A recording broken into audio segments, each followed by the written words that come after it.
சரி, முருகப்பெருமானுக்கு 2 மனைவியர்கள் உண்டு இல்லையா? வள்ளி, தெய்வானை, இப்படி 2 பேர் உண்டு.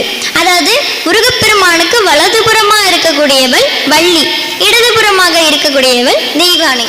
இந்த வள்ளி ரொம்பவே இரக்கமான மனசுடையவள். இவளும் ஒரு வள்ளல் தன்மை உடையவள். யார் கேட்டாலும் அப்படி வாரி கொடுக்கிற வள்ளல் தன்மையை உடையவள் தான் வள்ளி. அதாவது ஆண் பால்ல வள்ளல்னு சொல்லுவாங்க, பெண் பால்ல வள்ளி அப்படின்னு சொல்லுவாங்க.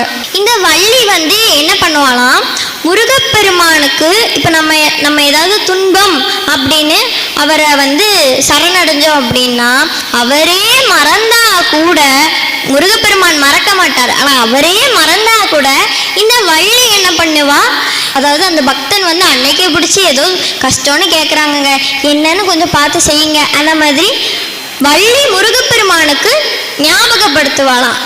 அதாவது முருகப்பெருமானுடைய மனைவியர்களையும் என்ன சொல்றாங்க, மண்ணுலக சக்தி விண்ணுலக சக்தி அப்படின்னு சொல்றாங்க.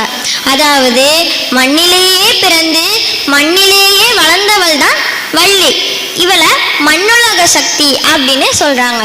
விண்ணிலேயே பிறந்து விண்ணிலேயே வளர்ந்தவள் தான் யாரு, தெய்வானை.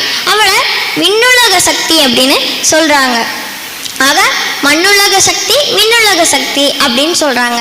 இதை எதுக்கு அப்படின்னா, நம்ம முருகப்பெருமான வழிபாடு செஞ்சா நம்ம இந்த பூலோகத்துல வாழும்போது, இந்த மண்ணுலகத்துல வாழும்போது நமக்கு தேவையான சகல ஐஸ்வர்யங்களும் கிடைக்குமா.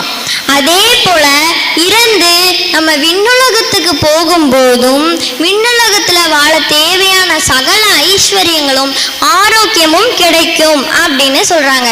யார, நம்ம முருகப்பெருமான வழிபாடு